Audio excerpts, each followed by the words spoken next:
June 29 ಸೋಮವಾರ ಕಾರ ಹುಣ್ಣಿಮೆ, ವಟ ಹುಣ್ಣಿಮೆ, ವಟ ಸಾವಿತ್ರಿ ವ್ರತ ಬಂದಿದೆ. ಈ ವ್ರತವನ್ನು ಅತ್ಯಂತ ಸರಳವಾಗಿ ಹೇಗೆ ಆಚರಿಸಬೇಕು, ಪಾಲಿಸಬೇಕಾದ ಸಣ್ಣ ನಿಯಮಗಳೇನು, ಒಂದು ಮುಷ್ಟಿ ಮಣ್ಣಿನಿಂದ ಯಾವ ಕೆಲಸ ಮಾಡಿದರೆ ಸ್ವಂತ ಮನೆಯ ಕನಸು ನನಸಾಗುತ್ತೆ, ಈ ಹುಣ್ಣಿಮೆಯ ದಿನ ಮಾಡುವ ಪೂಜೆಗಳಿಂದ ಸಿಗುವಂತಹ ಶ್ರೇಷ್ಠ ಫಲಗಳೇನು, ಗಂಡನ ಆಯಸ್ಸು ಗಟ್ಟಿಯಾಗಲು, ಕಂಟಕಗಳು ದೂರವಾಗಲು ಯಾವ ನಾಮಸ್ಮರಣೆಯನ್ನ ಮಾಡಬೇಕು, ವ್ರತದ ಕಥೆಯ ಜೊತೆಗೆ ಮಹಾಲಕ್ಷ್ಮಿಯ ದೇವಿಯ ಕೃಪೆ ಸಿಗಲು ಯಾವ ದಾನಗಳನ್ನು ನೀಡಬೇಕೆಂದು ಇವತ್ತಿನ ಈ ವಿಡಿಯೋದಲ್ಲಿ ಸಂಪೂರ್ಣವಾಗಿ ತಿಳಿಸಿಕೊಡ್ತೀವಿ. ಬನ್ನಿ. ಜ್ಯೇಷ್ಠ ಹುಣ್ಣಿಮೆ, ಕಾರ ಹುಣ್ಣಿಮೆ ತಿಥಿಯು ಜೂನ್ 29 ಬೆಳಗಿನ ಜಾವ ಅಂದರೆ ಜೂನ್ 28 ರಾತ್ರಿ ಕಳೆದ ಮೇಲೆ ಬೆಳಿಗ್ಗೆ 3 ಗಂಟೆ 6 ನಿಮಿಷಕ್ಕೆ ಆರಂಭವಾಗಿ ಜೂನ್ 30 ಬೆಳಿಗ್ಗೆ 5 ಗಂಟೆ 26 ನಿಮಿಷಕ್ಕೆ ಮುಕ್ತಾಯವಾಗುತ್ತೆ. ಈ ದಿನ ವಟ ಸಾವಿತ್ರಿ ವ್ರತವನ್ನು ಮದುವೆ ಆದ ಸ್ತ್ರೀಯರು, ಮದುವೆ ಆಗದ ಹೆಣ್ಣು ಮಕ್ಕಳು ಯಾರು ಬೇಕಾದರೂ ಮಾಡಬಹುದು. ಮದುವೆ ಆಗದವರು ಮಾಡಿದರೆ ಶೀಘ್ರವಾಗಿ ಕಂಕಣ ಭಾಗ್ಯ ಕೂಡಿ ಬರುತ್ತೆ, ಇಷ್ಟಪಟ್ಟವರ ಸಿಗುತ್ತಾನೆ. ಮದುವೆ ಆದವರು ತಮ್ಮ ಪತಿಗಾಗಿ ಈ ವ್ರತವನ್ನ ಮಾಡಿದರೆ ಪತಿಯ ಆಯಸ್ಸು ವೃದ್ಧಿಯಾಗುತ್ತೆ, ಕುಟುಂಬ ಜೀವನ ಚೆನ್ನಾಗಿರುತ್ತೆ, ಎಲ್ಲ ರಂಗದಲ್ಲೂ ಯಶಸ್ಸು ಕೂಡಿ ಬರುತ್ತೆ. ಈ ಬಾರಿ ವಟಸಾವಿತ್ರಿ ವ್ರತವು ಅಥವಾ ಜ್ಯೇಷ್ಠ ಪೌರ್ಣಮಿಯು ಸೋಮವಾರದ ದಿನ ಬಂದಿರೋದ್ರಿಂದ ತುಂಬಾ ವಿಶೇಷ ಫಲಗಳನ್ನು ನೀಡುತ್ತದೆ. ಚಂದ್ರಶೇಖರನಾದ ಶಿವನ ದಿನದಂದು ಹುಣ್ಣಿಮೆ ಬಂದಿರೋದರಿಂದ ಈ ದಿನ ಮಾಡುವ ಪೂಜೆಯ ಫಲಗಳಿಂದ ಶಿವನ ಕೃಪೆ ಬಹಳ ಸುಲಭವಾಗಿ ಪ್ರಾಪ್ತಿಯಾಗುತ್ತೆ. ಮೊದಲು ವಟಸಾವಿತ್ರಿ ವ್ರತವನ್ನ ಹೇಗೆ ಸರಳವಾಗಿ ಆಚರಿಸಬೇಕೆಂದು ತಿಳಿದು ಆನಂತರ ವ್ರತ ಕಥೆಯನ್ನ ತಿಳಿದುಕೊಳ್ಳೋಣ. ವಟ ಎಂದರೆ ಆಲದ ಮರ ಎಂದರ್ಥ.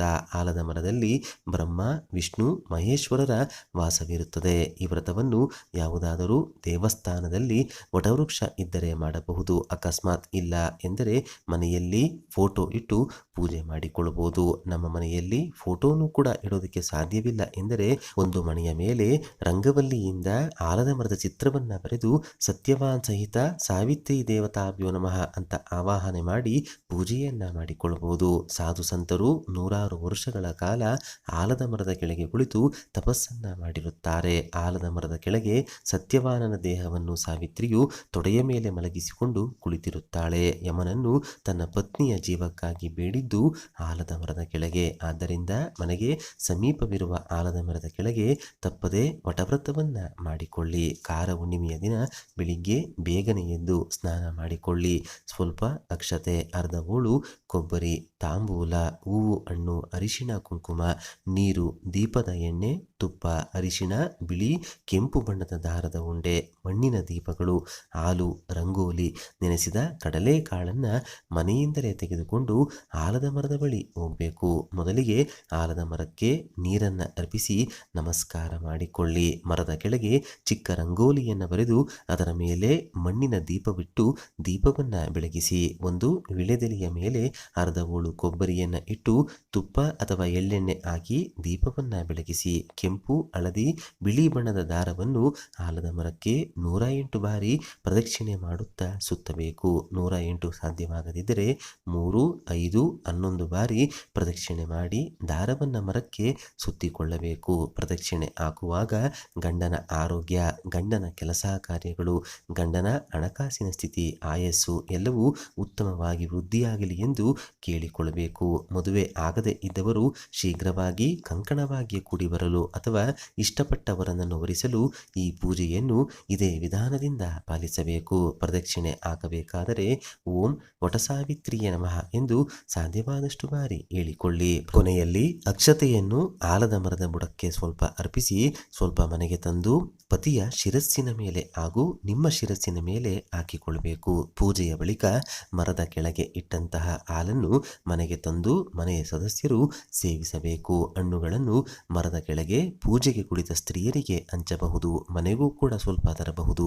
ನೆನೆಸಿದ ಕಡಲೆ ಕಾಳನ್ನು ಮರದ ಬಳಿ ಸ್ವಲ್ಪ ಬಿಟ್ಟು ಉಳಿದದ್ದನ್ನು ಪ್ರಸಾದದ ರೂಪವಾಗಿ ಸ್ವೀಕರಿಸಬೇಕು. ಓಂ ನಮೋ ವೈವಸ್ವತಾಯ ನಮಃ, ಓಂ ವಟಸಾವಿತ್ರಿಯ ನಮಃ ಎಂದು ನಾಮಸ್ಮರಣೆ ಮಾಡುತ್ತಾ ಸಾವಿತ್ರಿ ದೇವಿಯನ್ನು ನೆನೆಯಬೇಕು. ವಟ ಸಾವಿತ್ರಿ ಕಥೆಯನ್ನ ಕೇಳುತ್ತಾ ನಡೆದ ದೃಶ್ಯಗಳನ್ನ ಕಲ್ಪನೆ ಮಾಡಿಕೊಳ್ಳಬೇಕು. ನಿಮ್ಮ ಪತಿಯ ಆರೋಗ್ಯ, ಆಯಸ್ಸು ವೃದ್ಧಿಯಾಗಲೆಂದು ಬ್ರಹ್ಮದೇವರಲ್ಲಿ ಬೇಡಿಕೊಳ್ಳಬೇಕು. ಪಾಲಿಸಬೇಕು. ನಿಯಮದಿಂದ ಈ ದಿನ ಉಪವಾಸವನ್ನ ಮಾಡಿಕೊಳ್ಬೇಕು. ವಟ ಸಾವಿತ್ರಿ ವ್ರತದ ಕಥೆಯೇನು ಅಂತ ತಿಳಿಯೋದಾದರೆ, ಪ್ರಾಚೀನ ಕಾಲದಲ್ಲಿ ಮುದ್ರಾ ರಾಜನಾದ ಅಶ್ವಪತಿಯು ಮಕ್ಕಳಿಲ್ಲದ ಸಮಸ್ಯೆಯಿಂದ ಬೇಸರಕ್ಕೆ ಒಳಗಾಗಿದ್ದನು. ರಾಜ ತಾನು ಮಕ್ಕಳನ್ನು ಹೇಗಾದರೂ ಪಡೆಯಲೇಬೇಕೆಂದು ಸಾವಿತ್ರಿ ದೇವಿಯ ಕಠಿಣ ಯಜ್ಞ ಮತ್ತು ಪೂಜೆಯನ್ನು ಮಾಡುವಲ್ಲಿ ತೊಡಗಿದನು. ಈತನ ಕಠಿಣ ಪೂಜೆಯಿಂದ ಈತನಿಗೆ ಹೆಣ್ಣು ಮಗುವೊಂದು ಪ್ರಾಪ್ತಿಯಾಗುತ್ತೆ. ಆ ಮಗು ತುಂಬಾನೇ ರೂಪವತಿಯಾಗಿತ್ತು. ಸಾವಿತ್ರಿ ದೇವಿಯ ಪೂಜೆಯಿಂದ ಹುಟ್ಟಿದ ಮಗುವಾದ್ದರಿಂದ ರಾಜನು ಆ ಮಗುವಿಗೆ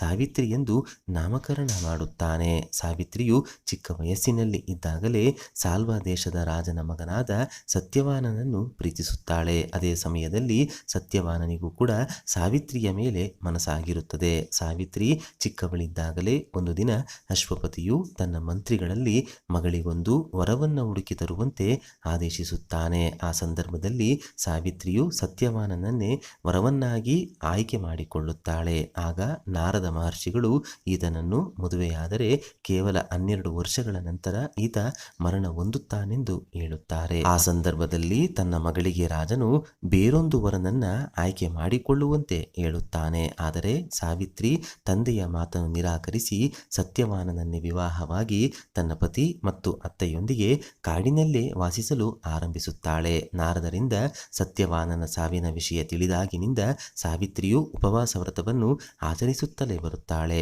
ತನ್ನ ಪತಿ ಸತ್ಯವಾನನನ್ನು ಯಮರಾಜ ಕರೆದುಕೊಂಡು ಹೋಗಲು ಬಂದಾಗಲೇ ಸಾವಿತ್ರಿ ಕೂಡ ಯಮನನ್ನು ಹಿಂಬಾಲಿಸಿಕೊಂಡೇ ಹೋಗಿದ್ದಳು. ಆಕೆಯ ಪತಿ ಧರ್ಮವನ್ನು ಮೆಚ್ಚಿದ ಯಮನು ಆಕೆಯಲ್ಲಿ ನಿನಗೆ ಯಾವ ವರ ಬೇಕು ಕೇಳಿಕೊ ಎನ್ನುತ್ತಾನೆ. ಆಗ ಸಾವಿತ್ರಿಯು ಮೊದಲು ತನ್ನ ಅತ್ತೆಗೆ ಕಣ್ಣುಗಳನ್ನು ಕರುಣಿಸು, ತದನಂತರ ತನ್ನ ಗಂಡನಿಗೆ ದೀರ್ಘಾಯುಷ್ಯವನ್ನು ನೀಡೆಂದು ಕೇಳಿಕೊಳ್ಳುತ್ತಾಳೆ. ಸಾವಿತ್ರಿ ತನ್ನ ಜಾಣ್ಮೆಯಿಂದ ಯಮನಲ್ಲಿ ಕೇಳಿದ ವರವನ್ನು ಯಮನು ಕರುಣಿಸಲೇಬೇಕಾಗಿತ್ತು. ಹಾಗಾಗಿ ಸಾವಿತ್ರಿಯ ವರದ ಬಲೆಗೆ ಸಿಕ್ಕಿ ಹಾಕಿಕೊಂಡಿದ್ದ ಯಮರಾಜನು ಸಾವಿತ್ರಿಯ ಪತಿ ಸತ್ಯವಾನನ ಜೀವವನ್ನು ಕಡಲೆಕಾಳಿನ ರೂಪದಲ್ಲಿ ಪುನಃ ಆಕೆಗೆ ನೀಡುತ್ತಾನೆ. ಆದ್ದರಿಂದ ವಟಸಾವಿತ್ರಿ ಪೂಜೆಯನ್ನ ಮಾಡುವಾಗ ನೆನೆಸಿದ ಕಡಲೆಕಾಳನ್ನ ಅರ್ಪಿಸಲಾಗುತ್ತದೆ. ವಟಸಾವಿತ್ರಿ ವ್ರತ, ಇದರಲ್ಲಿಯೇ ಆಲದ ಮರದ ಮಹತ್ವ ಅಡಗಿದೆ. ವಟವೃಕ್ಷ ಎಂದರೆ ಆಲದ ಮರ.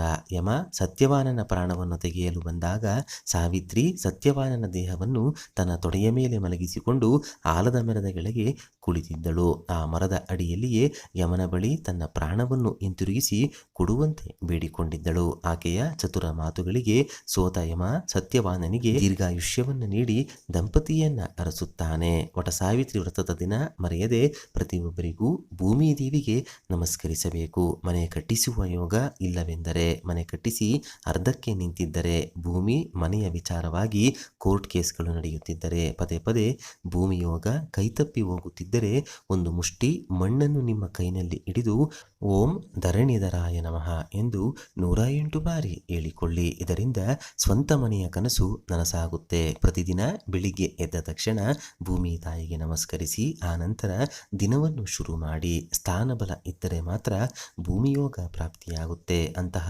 ಭೂಮಿಯೋಗ ಸ್ಥಾನಬಲ ಬೇಕೆಂದರೆ ಭೂದೇವಿಯನ್ನು ಮರೆಯದೆ ಪ್ರತಿನಿತ್ಯ ಸ್ಮರಿಸಿ ಗೌರವಿಸಿ. ಅದರಲ್ಲೂ ಕಾರ ಹುಣ್ಣಿಮೆಯ ದಿನ ಭೂದೇವಿಯನ್ನು ಗೌರವಿಸಿದರೆ ಪುಣ್ಯಫಲ ಲಭಿಸುತ್ತದೆ. ಸೋಮವಾರ ಕೂಡಿ ಬಂದಿರುವ ಹುಣ್ಣಿಮೆ, ಮರೆಯದೆ ಶಿವ ದರ್ಶನವನ್ನ ಮಾಡಿಕೊಳ್ಳಿ. ರಾತ್ರಿ ಚಂದ್ರನ ಬೆಳಕಿನಲ್ಲಿ ಕುಳಿತು ಲಲಿತಾ ಸಹಸ್ರನಾಮ ಪಾರಾಯಣ ಮಾಡಿ. ಮಹಾಲಕ್ಷ್ಮೀ ದೇವಿಯ ಪ್ರೀತಿಗೋಸ್ಕರ ಹಾಲಿನ ಪಾಯಸವನ್ನ ಮಾಡಿ ದೇವರ ಕೋಣೆಯಲ್ಲಿ ನೈವೇದ್ಯವಾಗಿ ಅರ್ಪಿಸಿ. ಕಾರ ಹುಣ್ಣಿಮೆಯ ದಿನ ಯಾವ ದಾನಗಳನ್ನ ಮಾಡಬೇಕು ಅಂತ ತಿಳಿಯೋದಾದರೆ, ದೀಪದ ಬತ್ತಿಗಳನ್ನು ಯಾರಿಗಾದರೂ ದಾನವಾಗಿ ನೀಡಿದರೆ ಅಶ್ವಮೇಧ ಯಾಗ ಮಾಡಿದ ಅಖಂಡ ಪುಣ್ಯಫಲ ಪ್ರಾಪ್ತಿಯಾಗಿ ಧನಲಾಭ ಉಂಟಾಗುತ್ತೆ ಎಂದು ಪದ್ಮ ಪುರಾಣದಲ್ಲಿ ತಿಳಿಸಿದ್ದಾರೆ. ಬೀಸಣಿಕೆ ಹಾಗೂ ಗಂಧವನ್ನು ಈ ದಿನ ದಾನವಾಗಿ ನೀಡಿದರೆ ಸಾಲದ ಸುಳಿಯಿಂದ ಬೇಗ ಹೊರಬರಬಹುದು. ವಿವಿಧ ರೀತಿಯ ಋಣಬಾಧೆಗಳಿಂದ ಮುಕ್ತರಾಗಬಹುದು.